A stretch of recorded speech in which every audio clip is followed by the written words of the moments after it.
እንዴት ናችሁ ክቡራን የዩኒክ ቤተሰቦች? አሁንም በሌላ ቪዲዮ ተገናኝተናል። በዚህ ቪዲዮ ደግሞ የምነግራችሁ ሪሚዲያል ሆናችሁ በዚህ ዓመት ወደ ዩኒቨርሲቲ የምትገቡ ተማሪዎች ዩኒቨርሲቲ ከገባችሁ በኋላ እነዚህን ስህተቶች ባትሰሩ በጣም ስኬታማ ትሆናላችሁ። ከብዙዎች ተሞክሮ የወሰድኩትና ከራሴም ተሞክሮ ኢቭን የወሰድኩት እኔ ሪሚዲያል አልተማርኩም፣ ያው ቀጥታ ነበረ ፍሬሽማን ገብቼ የጨረስኩት።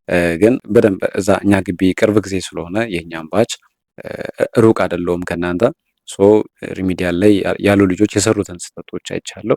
ጥሩ ልጆች ደግሞ ያደረጉትን ነገር አይቻለሁ። ኤክስፒሪየንሱ ስላለኝ በደንብ ልንገራችሁ እና በዚህ ቪዲዮ በጣም የሚጠቅም ቪዲዮ ስለሆነ ላይክ አድርጋችሁ ጀምሩ፣ ለብዙዎች እንዲደርስ ሼር አድርጉ እያልኩኝ ቀጥታ ይህንን ቻናል ደግሞ ሰብስክራይብ አድርጉ። ወደ ሀሳቡ እንግባ።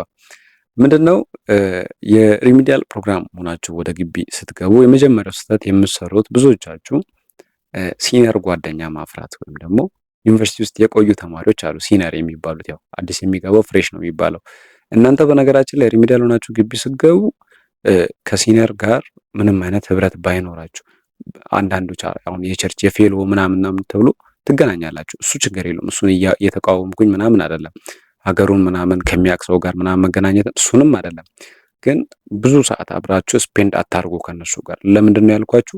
የእናንተ የግቢ ቆይታ ገና ያልተወሰነ ነው፣ ገና ያልተረጋገጠ ነው።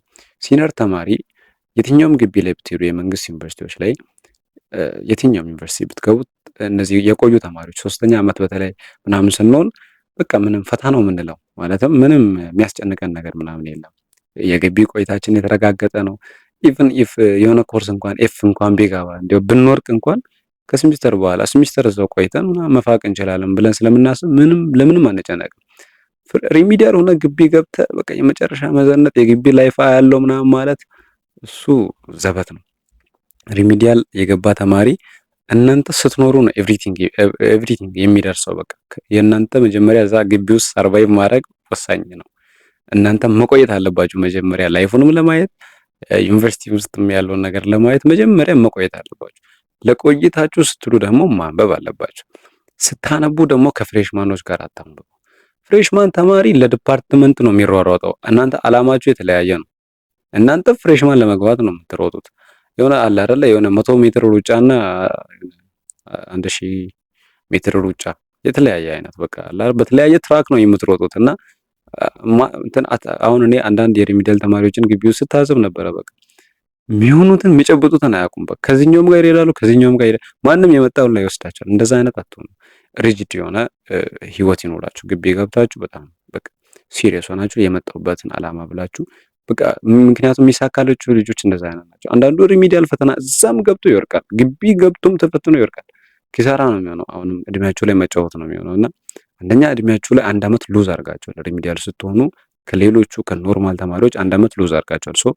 እሱን ለማካካስ እናንተ ኤቭሪ ሞመንት እንዲሁም ቢቻል ጊዜያችሁን ለማፍጠን ቀለል ያሉ 4 ዓመት ምናምን የሚፈጁ ዲፓርትመንቶችን ለመማር ራሳችሁን ዝግጁ አድርጋችሁ በተለያየ አይነት መንገድ ራሳችሁን ማብቃት ነው እንጂ ያለባችሁ ጊዜያችሁን በጭራሽ ዌስት ማድረግ የለባችሁም። እኔ ይሄንን በደንብ ነው የምመክራችሁ። ሪሚዲያል ሆናችሁ ግቢ ገብታችሁ ከሲነሮች ጋር በጣም ዲፕ የሆነ ኢንቲሜሲ አያስፈልግም። ይደርሳል፣ ኤቭሪቲንግ ይደርሳል። በእውነት ነው እንደ ወንድም ነው የምነግራችሁ። ኤቭሪቲንግ ይደርሳል። በቃ መቆየት አለባችሁ። እናንተ መጀመሪያ ግቢ ውስጥ መቆየት አለባችሁ። አላ አንብባችሁ ምናምን እኮ ነው 12ኛ ላይ በቃ ትንሽ ውጤት ዝቅ ብሎ ነው ሪሚዲያል ይሆናችሁ። በቃ በቁጭት በእልህ አሪፍ ነገር ሰራሉ ብሎ መዘጋጀት ያስፈልጋል። ሪሚዲያል ተማሪ የሆናችሁ ግቢ ከገባችሁ በኋላ የመጀመሪያው መስራት የሌለባችሁ ስህተት ያ ነው። ሁለተኛው ደግሞ ሪሚዲያል ሆናችሁ ቱ ማች ፊውቸራችሁን አታስቡ። አንዳንድ ልጆች አይምሯቸውን በጣም በፊውቸር በማሰብ በጣም ይወጥራሉ። እንትን ዲፓርትመንት ጋር ስለ ዲፓርትመንት የሚወራው ፍሬሽማን ተማሪዎች ጋር ነው። ፍሬሽማን ተማሪ በተለይ ሁለተኛ ሴሚስተር ላይ ወሬው ንግግሩ ሁሉ ዲፓርትመንት ነው። እናንተ ከነሱ ጋር የምትውሉ ከሆነ ቴንሽን ውስጥ ነው የምትገቡት። ሙሉ በሙሉ ዲፓርትመንት። ቆይ ሜዲሲን ዘንድሮ ስንት የሚገባ ይመስላችኋል? ኮምፒውተር ሳይንስ ስንት ተማሪ ይቀበላሉ? በቃ ይሄ ነው ውካታ ነው ግቢ ውስጥ በይዘው። ከዛ ሪሚዲያል ተማሪም ይህን ዲፓርትመንት አገኛለሁ ምናምን። አንተ ገና መቆየት አልታወቀም። ከቆያችሁ በኋላ ይደርሳል ኤቭሪቲንግ ብያቸዋለሁ። በጣም የራሳችሁን ጀማ ፍጠሩ። የራሳችሁን ጓደኛ በቃ የሚያነብን ምናምን ማተር ስለሚያደርግ ነው። ዩኒቨርሲቲ ውስጥ በነገራችን ላይ የጓደኛ ተጽዕኖ ቀላል አይደለም። ምክንያቱም አብራችሁ የምትኖሩት ከቤተሰብ ጋር አይደለም፣ ከምን ጋር አይደለም። በተለይ መንግስት ዩኒቨርሲቲ ገብታችሁ የምትማሩት ማለት ጓደኛችሁን በደንብ ምረጡ። ይህንን በደንብ ይህን ስህተት እንዳሰሩ ከገባችሁ በኋላ።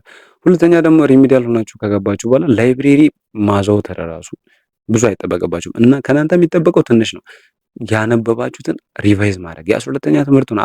አብዛኛው የሪሚዲያል ትምህርት ክላስ ውስጥ ራሱ ክላስ ባትሄዱ ራሱ እንደኔ፣ ምክንያቱም ዩኒቨርሲቲ ውስጥ ያለው የትምህርት አሰጣጥ የሚታወቅ ነው እና ክላስ ባትገቡ ራሱ ችግር የለም። በደንብ መዘጋጀት በራሳችሁ ዶርም ላይ ምናምን እረፍት እያደረጋችሁ መዘጋጀት። ቱማች ራሳችሁን ላይብሬሪም ላይም ተክላችሁ ምናምን እስክትጎዱም አታንብቡ እና በደንብ በልክ ከተንቀሳቀሳችሁ ግቢ ውስጥ ሪሚዲያል በቀላሉ የሚታለፍ ነገር ነው። ምክንያቱም ብዙዎች በቀላሉ ወደ ፍሬሽማን ፓስ አድርገዋል። ሶ ይሄንን እላችኋለሁ ስለ ሪሚዲያል።